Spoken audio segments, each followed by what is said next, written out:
Quel PC portable gamer acheter en ce milieu d'année 2026? On est en août 2026, plus précisément le 20 août 2026, au moment où j'enregistre cette vidéo. Le marché est devenu absolument chaotique, vous le savez bien je pense. Vous faites régulièrement des vidéos sur des PC gamers à monter vous-même, des PC déjà montés, un peu moins sur les PC portables et ça faisait très longtemps d'ailleurs que je l'avais pas fait. Eh bien ce n'est pas une surprise pour moi mais ça l'est peut-être pour vous, le marché s'est totalement effondré, ou du moins les prix ont quand même bien augmenté. Est-ce que ça veut dire que c'est compliqué d'acheter un bon PC? Non, la réponse est non. C'est juste que ça coûte un peu plus cher sur certains modèles et encore, j'ai trouvé que sur les PC portables, notamment les hauts de gamme, il y en avait qui s'étaient quand même vraiment bien maintenus. Et ça, c'était une plutôt bonne surprise. Par contre, sur l'entrée de gamme, c'est vrai qu'on s'est pris une assez grosse claque. Bon, j'ai pas envie de parler trop longtemps pour cette intro. Comme d'hab, vous le savez bien, si vous êtes intéressé par l'un des produits présentés aujourd'hui, vous avez toutes les références listées en description. Ce sont des liens affiliés. Merci à vous si vous passez par là. C'est la meilleure façon de me soutenir, sachant que cette vidéo n'est absolument pas sponsorisée. Autre chose à savoir, je vais évoquer un peu de vocabulaire. Je vais vous l'expliquer en allant dans la vidéo. Ce qu'il faut retenir, c'est que les éléments les plus importants, comme les TDP ou TGP, appelez ça comme vous voulez, eh bien, c'est toujours pareil sur les PC portables, c'est masqué dans les petites lignes des constructeurs, c'est une galère, mais sachez que je les ai tous cherchés et tous trouvés. Et ça m'a beaucoup aidé à faire ma sélection, il y a plein de PC qui sont passés à la trappe. Enfin, bref, on passe direct et sans transition avec le premier PC. Celui-ci, je passe rapidement, parce qu'honnêtement, je l'aime pas tant que ça, mais je me voyais pas commencer cette vidéo avec un PC à plus de 1000 €. Donc par principe, j'en ai trouvé un sous la barre des 1000, et encore, c'est entre guillemets, parce que c'est celui-ci, donc là on est sur la Fnac, c'est un HP Victus. HP Victus, concrètement, c'est une qualité de fabrication assez middle, que ce soit au niveau de l'écran, de la qualité audio, du châssis en général, ou du TDP, voilà, c'est dans la moyenne, c'est pas les pires, c'est pas les meilleurs. Vous avez ici un écran 15,6 pouces, Full HD 144 Hz, 24 Go de RAM, ça c'est assez intéressant, 512 Go de SSD et une RTX 5050. Bon, ce qui me gêne, vous vous en doutez, je pense, c'est la 5050. C'est une carte graphique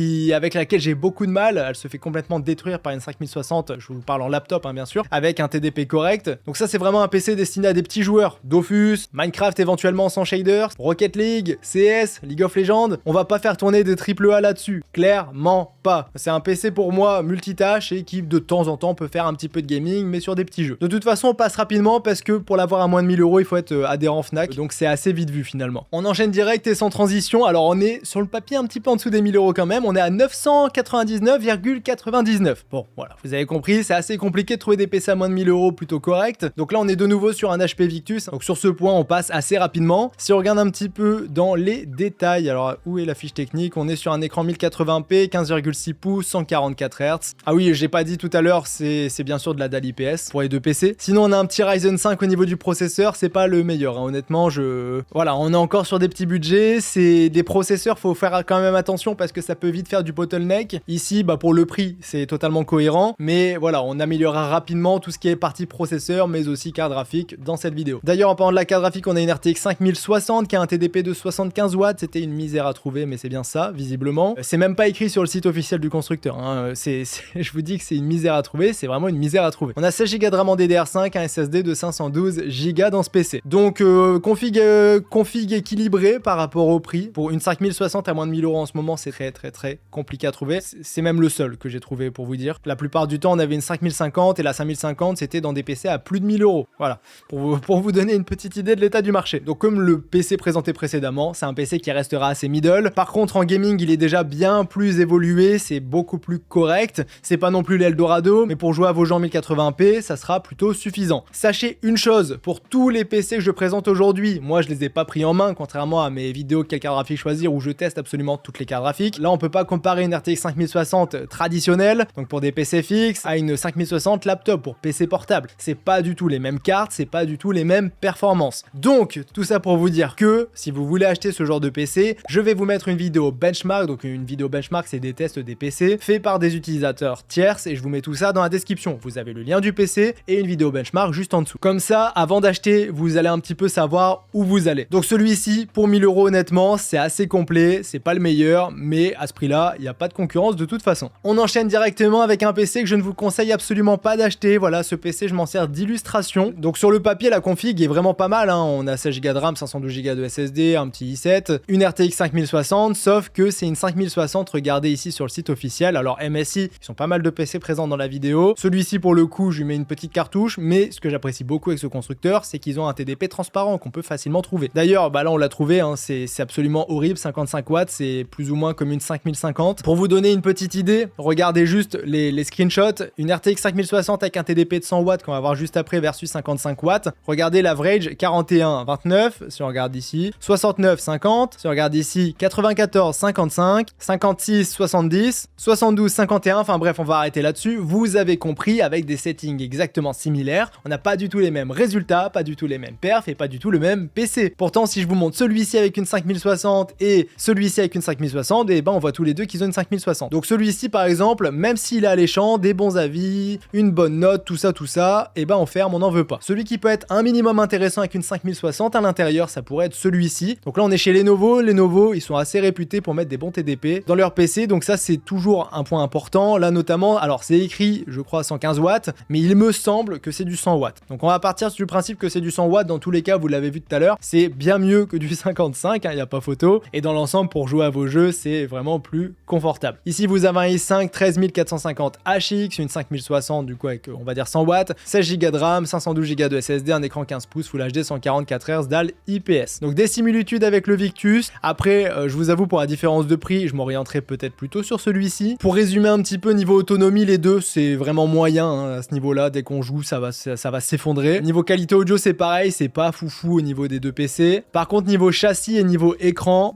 point fort pour Lenovo, ici je les trouve meilleurs sur ce point. Et aussi du coup niveau performance, la carte graphique aura de meilleurs perfs. Donc ça a un peu de sens, mais je vous avoue qu'on se rapproche un petit peu trop des PC qui viennent juste après, en termes de budget notamment. Donc là, ce qui approche, c'est par exemple un autre PC. Alors celui-ci, c'est pareil, je m'en sers d'exemple. Là, vous voyez, on est à 1300 €. Ce qui est intéressant sur le papier, c'est qu'on a une 5070 dedans. On a aussi un petit i7 bien sympathique et une config dans l'ensemble assez équilibrée. Le problème, encore une fois ici, c'est regardez, il est ici, vous avez un TDP qui ne va pas. Vraiment, ça ne va pas. Donc encore une fois, ce genre de PC, on enlève, c'est pas bon. Donc là, on va directement s'orienter là-dessus. On repasse chez MSI. Alors MSI, on les voit quand même assez souvent, ils sont plutôt bien implantés. Là, on est sur la gamme Cyborg. Vous avez une 5070 dans le PC, toujours l'écran Full HD 144 Hz DAL IPS, on le connaît à force. Vous avez du i7, vous avez 16 Go de RAM, 512 Go de SSD. J'aurais aimé du 1 Tera, mais on peut pas encore tout avoir, ça va venir hein, tranquillement. On est sur un budget de 1349 € chez Darty. Celui-ci dans l'ensemble, fabrication, châssis écran, c'est ok, c'est correct. Refroidissement, ça va aussi. Qualité audio, c'est ok.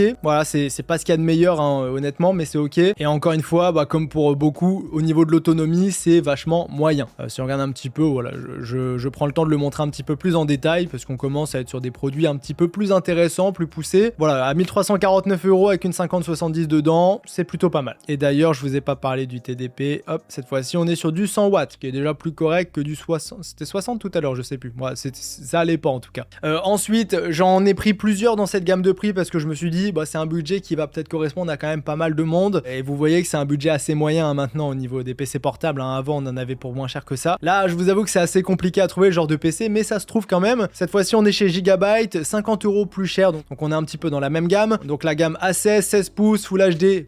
Ah oui, c'est parce que c'est pas du 1920 par 1080, c'est du 1920 par 1200. Donc ça doit être un 16 dixième et non pas un 16 neuvième si je ne m'abuse. On est en 165 Hz DAL IPS ici. J'ai pas parlé de nits et tout, de luminosité depuis tout à l'heure. Sachez que tous les écrans ici, c'est du 300 nits à chaque fois. Donc c'est très middle. Voilà, en fait c'est ok. Voilà, pour le quotidien, c'est totalement ok. Et on verra des améliorations de tout ça un peu plus tard dans la vidéo. Là, je vous avoue que dans ces budgets-là, on essaye de prendre des écrans corrects, mais on va surtout chercher quand même la configuration optimisée avec le bon TDP. C'est ça qui est assez compliqué. Mais là, au niveau de l'écran, pour comparer un petit peu les deux, je préfère celui de chez Gigabyte face à celui de chez MSI ici présent. Sinon, vous avez du i7 13620 HX, 16 Go de RAM, une RTX 5070, 1 Tera de SSD. Bon là, ce qui est très cool, c'est qu'on a le fameux 1 Tera de SSD. Vous le savez, en ce moment, les SSD, ça coûte très cher. Ça coûte très cher et pour 50 € d'écart avec le PC d'avant, et avoir la différence de stockage, c'est plutôt cool. Pour continuer le comparatif niveau processeur, on a deux i7, les deux sont plutôt bons. Par contre, celui du MSI est plus récent. Donc généralement, à chaque fois qu'on a une nouvelle génération, c'est moins énergivore, ça va mieux gérer la mémoire, ça va mieux gérer le multitâche. Enfin bref, c'est plus complet dans l'ensemble. Donc avantage MSI ici. Et avantage MSI aussi au niveau de la carte graphique. Sur le Gigabyte, on a un TDP de ce que j'ai trouvé de 85 watts. C'est pareil, Gigabyte, c'est assez compliqué de les trouver. Donc normalement, c'est ça correspond en tout cas, mais ce n'est pas écrit encore une fois sur le site officiel. Et ça, c'est un vrai problème, ça devrait être obligatoire, je trouve. Bon, sinon pour le reste, pour résumer un petit peu, le Gigabyte, écran, ok, enfin c'est bien. Le châssis, c'est aussi correct. L'audio, c'est un peu meilleur que le MSI de ce que j'ai vu au niveau des avis et des retours. Et idem au niveau de la partie autonomie. Mais encore une fois, l'autonomie, j'y mets des grosses pincettes. Si vous jouez, vous serez sur secteur. Sinon, vous allez vraiment pas tenir longtemps. Donc, c'est deux PC bien différents. Voilà, si vous avez besoin de maximiser le stockage, ça peut être intéressant de se tourner sur celui-ci. Si vous voulez un processeur plus récent et une carte graphique avec un meilleur TDP, ça peut être aussi très intéressant de se tourner vers le MSI. J'apprécie pas mal le MSI de mon côté, pour être honnête avec vous. Bon, maintenant les amis, on monte encore un petit peu le budget, donc on prend celui-ci, on fait un mélange et on a celui-ci. Ce PC là, pour moi, c'est le plus intéressant de la vidéo, en tout cas c'est l'un des plus complets. On va avoir ici un bon écran, un très bon châssis, bonne qualité audio, bonne autonomie, enfin bref, très complet. Donc on est chez Asus avec une gamme TUF, le A16, mais cette fois-ci c'est du Asus, c'est pas du Gigabyte. D'ailleurs j'avais pas encore vu, là c'est écrit sans Windows, c'est écrit mot pour mot. Il y en avait peut-être avant où c'était écrit sans Windows, sans OS ou FreeDOS, voilà, il y a plusieurs termes pour dire ça. Si jamais c'est le cas, qu'il y en a un qui vous intéresse, que vous voulez l'acheter mais que vous êtes un petit peu freiné par ça, clairement ne soyez pas freiné par ça. Vous avez mon tuto d'installation ici, donc vous pouvez installer tranquillement Windows avec une clé USB, donc c'est pas très compliqué, c'est accessible à tous, tout ce que vous avez besoin c'est au final une clé USB. Donc j'insiste dessus, ça ne doit pas être un frein à l'achat, surtout pour ce genre de PC qui sont vachement complets. Bon, pour la partie Asus, on est à nouveau sur un écran 16 dixièmes, là ça se voit bien, c'est assez bien illustré, vous voyez on gagne de la place sur le dessous ici. Donc c'est du 1920 par 1200, toujours en DAL IPS, toujours en Full HD. C'est du 16 pouces, taille idéale selon moi au niveau de l'écran, toujours en 300 nits, celui-ci ça ne bouge pas pour le coup. Est-ce qu'il y a d'autres choses à voir? Bon, au niveau des couleurs c'est ok, niveau du temps de réponse c'est ok, 165 Hz au niveau de la fréquence, voilà, c'est plutôt complet, plutôt pas mal. On a une RTX 5070 avec un TDP de 115 watts, donc là pour le coup ça met une assez grosse cartouche au Gigabyte, c'est aussi meilleur que le MSI de tout à l'heure, donc voilà, je vous ai dit on mélange un petit peu tout, on prend le meilleur des mondes, donc là c'est le cas. Au niveau du processeur ici, on n'est pas chez Intel, on est chez Ryzen avec un Ryzen 7, alors un peu moins de cœur, un peu moins de thread parce que là c'est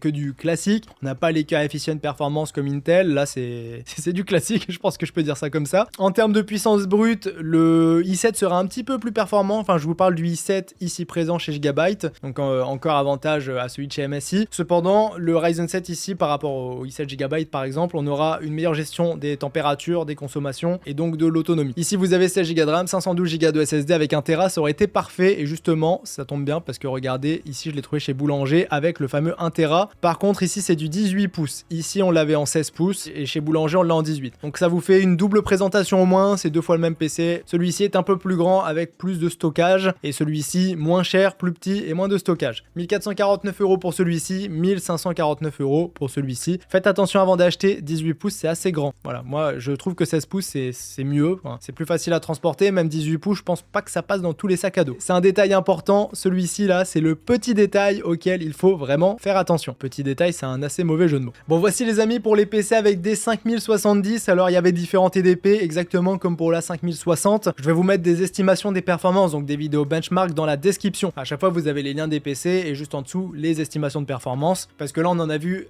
plusieurs différents. Celui qui va le mieux performer c'est le Asus TUF, celui qui va être middle ça va être le MSI et suivi par le Gigabyte. Bon maintenant les amis on passe un certain step, on avance tranquillement vers la fin de la vidéo et on enchaîne avec des PC beaucoup plus performants parce que cette fois-ci on n'est plus sur des 5070 mais plutôt sur des 5070 Ti. Voilà, pour être concret ça va nous offrir des performances quand même beaucoup plus radicales, ouais, je pense que c'est le terme. On aura aussi des plus grosses configurations, enfin bref tout est meilleur mais aussi tout est beaucoup plus cher malheureusement. Là on est pour commencer sur un MSI Vector en 16 pouces, on a un Ultra 9 à l'intérieur, 275 HX, 16 Go de RAM, 1 Tera de SSD, 16 pouces, on est sur du Quad HD+, ça doit être du Quad HD 16 dixièmes en 240 Hz, bel écran hein, franchement ça c'est pas mal. Donc là 2560 par 1600 pixels, DAL IPS, Wi-Fi 6E, enfin voilà, ça c'est assez commun à beaucoup d'écrans. On a surtout cette fameuse 5070 Ti en 12 Go, donc ça c'est cool.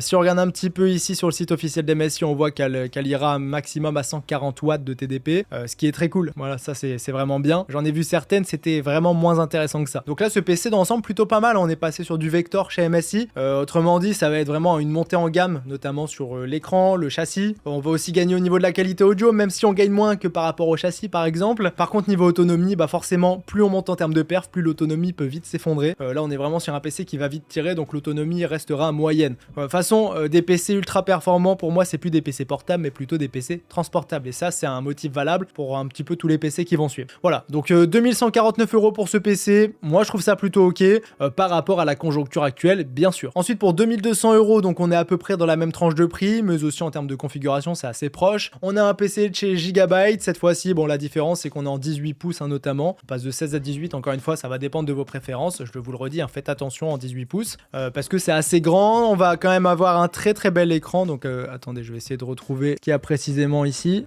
Donc 18 pouces, bord fin, bon ok c'est ok, même taille, dalle IPS, 165 Hz, bon voilà, ça va se ressembler. Toujours des luminosités qui sont pas forcément améliorées, on verra encore mieux après, hein. Pour l'instant on cherche encore les configurations. Ce qui est cool c'est qu'on a 32 Go de RAM, 1 Tera de SSD, donc là pour du multitâche c'est très polyvalent. Niveau processeur cependant, moins bon que le MSI ici présent, voilà on passe d'Ultra 9 à Core i7, enfin ils ont des noms bizarres maintenant, il n'y a plus le i, vous avez compris, c'est un peu moins bien, même beaucoup moins bien pour le coup. Par contre on passe à 32 Go de RAM et ça c'est plutôt cool. Cependant un point important à retenir, c'est au niveau de la carte graphique. Alors, est-ce que je l'ai remis ici? Ouais, voilà. On est à 115 watts sur ce gigabyte, donc c'est un peu limité. Voilà, par rapport au MSI qui était à 140, là, je reste un petit peu sur ma faim. Même si on a une bonne carte graphique, elle sera bridée par rapport à d'autres. Encore une fois, pour comparer les deux, vous aurez une vidéo benchmark dans la description pour illustrer un petit peu cette différence de performance que vous aurez sur le papier, ou en tout cas au niveau du nom, une carte graphique qui est identique, mais qui n'est pas vraiment identique en termes de perf. Donc voici pour ce PC qui, je pense, peut en intéresser certains pour ceux qui veulent du grand format avec 32 Go de RAM, c'est assez complet. On reste sur une config en 5060 Ti, mais cette fois-ci je voulais maximiser un bel écran. Voilà, je trouve que j'ai pas encore assez mis en avant les écrans. Là on a un écran OLED plus lumineux, 240 Hz, 16 pouces, enfin ça va être sublime au niveau de l'écran celui-ci. Donc on est sur du Acer Predator vendu 2300 €. Au niveau de la configuration, c'est pas trop mal, hein, vous allez le voir, on est sur de l'Ultra 7, cette fois-ci le 255 HX, donc moins bien que le MSI de tout à l'heure au niveau du proc, mais encore une fois là ce qui coûte cher c'est l'écran, hein, je vais pas vous mentir. On a 1 Tera de SSD, 16 Go de RAM, une 5060 Ti qui a un TDP cette fois-ci de 115 watts également, comme le Gigabyte. Donc ce qu'il faut retenir sur ce produit-là, c'est que vous avez un écran qui est exceptionnel. Voilà, c'est le plus bel écran qu'on ait vu jusqu'à ici dans la vidéo. Je mets pas trop d'OLED parce qu'honnêtement,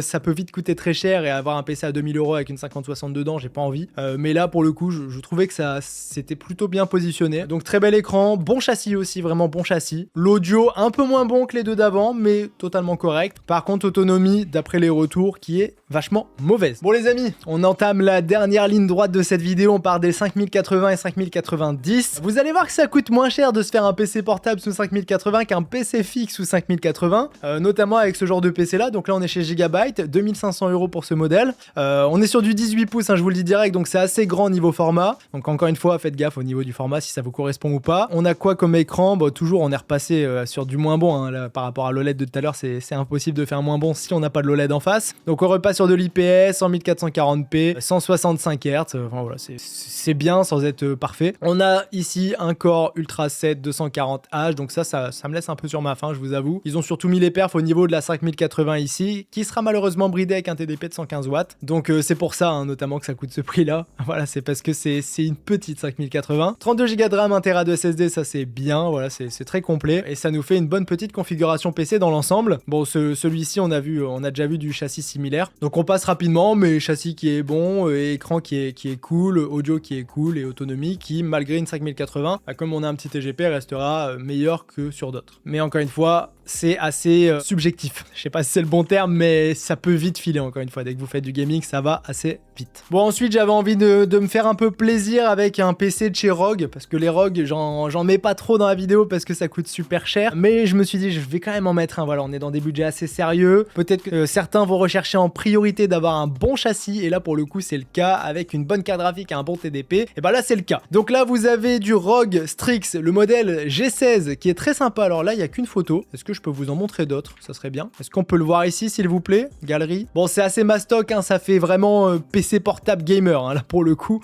Vous le voyez, rétroéclairage sur tout le dessous, enfin, assez sympa. Moi j'aime bien, mais c'est une brique. Voilà, vous allez, c'est pas vraiment un PC portable, ça, c'est un PC transportable parce que c'est une brique. Donc ici niveau config, très complet, vraiment très complet. Ultra 9, 275 HX, 32 Go de RAM en DDR, 5 1 Tera de SSD, une 5096 Go Windows 11 qui est déjà installé, un écran Full HD+, 165 Hz, donc c'est du 16 dixième 165 Hz. Ça c'est le défaut. J'aurais aimé un écran Quad HD. Vraiment, je sais pas pourquoi ils l'ont pas mis. C'est le défaut de ce PC. Bon, ça restera un bel écran parce que sur du 16 pouces en soi, ça fait le taf. Mais par rapport au PC d'avant, c'est un petit défaut. Le reste, on a une meilleure configuration. On a une carte graphique. Je vais essayer de la sortir ici. Normalement, je l'ai trouvé. 175 watts de TDP. Donc, il va clairement manger au petit déjeuner le PC de chez Gigabyte qu'on a vu juste avant. C'est vraiment pas les mêmes PC en termes de perf. Ça n'a rien à voir pour tout dire. Donc, celui-ci, ouais, petit coup de cœur. Hein, je l'aime bien. Voilà pour. Bon, c'est un peu cher, hein, on est d'accord. Mais il est plutôt sympa. Il lui manque juste l'écran Quad HD pour être dans mes vrais coups de cœur. Néanmoins, ça reste un produit ultra complet. On peut regarder la courbe des prix pour se faire un peu mal aux yeux. Si on regarde depuis toujours, ah non, celui-ci il est assez récent donc ça va.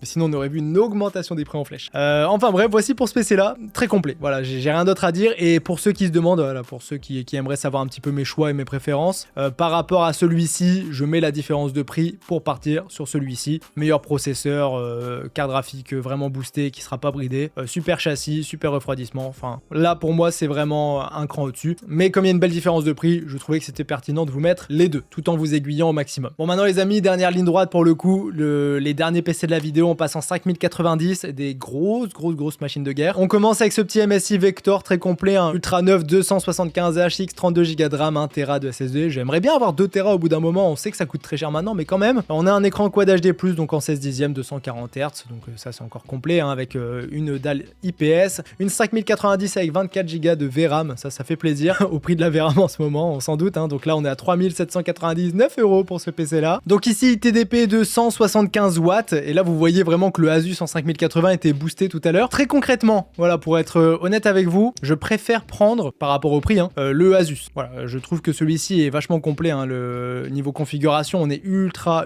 premium. On a le même processeur, 32 Go de RAM pour les deux, 1 Tera de SSD pour les deux, du 16 pouces, alors on aura un meilleur écran chez MSI pour le coup. On aura une 5080 versus une 5090, alors c'est pas parce qu'ils ont le même TDP que c'est les mêmes performances, non, la 5090 sera quand même bien meilleure, avec notamment plus de VRAM, mais à mon sens, ça ne vaut pas cette différence de prix. Voilà, c'est que mon avis, vous en faites ce que vous voulez, mais vous l'avez. Je sais que certains voudront uniquement de la 5090, donc là, bah, vous avez votre choix. Je vais vous en présenter un autre, mais voilà, entre les deux, moi je partirai plutôt sur celui de chez Asus. On termine cette vidéo avec le dernier choix, finalement, je vais présenter 2-3 refs à la volée après, mais vraiment le dernier modèle de la vidéo, c'est celui-ci. Donc là, on est sur un budget de 4000 €, on est chez Aorus avec un modèle Master, qui aura un petit peu tout ce qu'on a vu de mieux aujourd'hui, donc une 5090, 32 Go de RAM, 2 Tera de SSD, voilà, cette fois-ci on les a, enfin, j'ai envie de vous dire. Le petit Ultra 9 de tout à l'heure, un écran 240 Hz équipé d'une dalle OLED, le tout en 16 pouces, enfin voilà, c'est tout ce que j'ai préféré, c'est présent dans ce PC, donc je trouvais ça assez intéressant de vous le mettre en avant ici. Donc en termes d'écran, c'est un monstre, en termes de châssis, c'est un monstre, en termes d'autonomie, c'est pas foufou, hein, honnêtement, avec une config comme ça sera pas foufou. L'audio, bon, on aurait peut-être pu faire mieux, l'audio n'est pas au niveau du reste, mais on a vraiment une configuration exceptionnelle pour un prix un petit peu démentiel, ça, on va pas se mentir. Il y a un avis ici, je vous le montre aussi pour ceux que ça intéresse. De toute façon, vous avez le lien en description, donc vous pouvez directement aller le voir et vous renseigner un petit peu plus pour ceux que ça intéresse, hein, évidemment, avant d'acheter ça. Peut-être regarder un petit peu d'autres vidéos. Encore une fois, pour tous les PC présentés aujourd'hui, je vous mets les liens en description, je vous mets des benchmarks, comme ça vous voyez un petit peu et bah à quoi vous attendre au niveau des performances. Ici, je vous ai pas dit, on a un TDP de 175 watts sur cette 5090. Et puis voilà, je pense qu'on a fait le tour sur ce PC. Les dernières refs que j'avais envie d'évoquer, même si c'est assez compliqué à trouver, ça coûte extrêmement cher. Mais je me suis dit, j'ai pas trop parlé de PC portable gamer, mais avec un design qui fait pas trop gamer. En fait, un MacBook gamer. Ouais, on peut peut-être appeler ça comme ça. Et bah, je voulais vous donner quelques refs. Si j'en trouve 2-3, je vous ferai un listing en description encore une fois. Je verrai si je trouve des refs assez intéressantes, mais il y a des prix démentiels. Alors, regardez, 8000 balles, non merci. Mais j'aime bien, par exemple, chez Asus, les Zephyrus. C'est toujours assez sympathique. Là, par exemple, je sais pas lequel on peut prendre pour comparer. 5080 pour voir la bride qu'on se prend par rapport au reste. Vous voyez, niveau du look, ça a rien à voir. C'est vraiment super classe. Là, par exemple, Ultra 9, 5080, vous voyez ici, on sera bridé par rapport à du ROG qu'on a vu tout à l'heure. C'est un peu moins performant. Mais voilà, c'est pas la même philosophie. Moi, si je devais prendre un PC portable, j'irais peut-être plutôt là-dessus. Enfin non, en fait, parce que les prix sont beaucoup trop élevés. Donc, je vous fais une petite sélection avec des Zephyrus si j'en trouve. Il y a aussi aussi les Blade de chez Razer. Alors là, c'est pareil, carte graphique qui va être bien bridée au niveau du TDP, tout simplement pour limiter la chauffe. Mais là, c'est ce qui s'approche, je pense, le plus d'un MacBook Gamer, comme je l'ai cité tout à l'heure. Vous avez vraiment un super beau PC qui est très design. Par contre, derrière, vous aurez des performances qui seront pas du tout à l'échelle du prix, qu'on soit clair. Hein. Là, par exemple, 5500 €. Alors oui, le papier fait rêver, ultra neuf, écran OLED, 32 Go de RAM, 2 Tera de SSD, 5090, tout ça c'est très très bien, c'est ce que vous aurez. Juste retenez bien quand même qu'avec un PC qui se voit être fin, avec un plus petit système de refroidissement du coup, eh bien vous aurez des performances qui seront moins bonnes qu'un PC qui sera moins cher. Par contre, vous aurez quelque chose de bien plus classe. Et puis voilà, donc je vais faire mes petites recherches si j'en trouve 2-3. Et c'était un peu les PC bonus de cette vidéo. Donc les amis, le dernier PC, celui-là je l'ai trouvé assez drôle, mais aussi ultra performant. Donc c'est pareil, je vous mets une petite fiche en description pour ceux que ça intéresse. Si vous avez vraiment un budget no limite, intéressez-vous aussi chez Lenovo à cette gamme qui est absolument ouf, avec un arrière en carbone, carbone forgé hein, s'il vous plaît. Là c'est vraiment tout ce qu'ils savent faire de mieux, tout leur savoir-faire, ils l'ont mis là-dedans. Donc je pense que si vous avez vraiment un très gros budget et que vous avez besoin d'une très très grosse machine, ce genre de PC ça correspondra à vos besoins. Mais il faut aussi avoir au moins 6 000 € à dépenser. Donc c'est loin d'être accessible. Voilà les amis, il est temps de clôturer cette vidéo. J'espère que cette sélection vous aura plu. C'était assez long à faire, donc pensez à laisser un petit pouce bleu. C'était Yad, on se dit à bientôt. Salut tout le monde.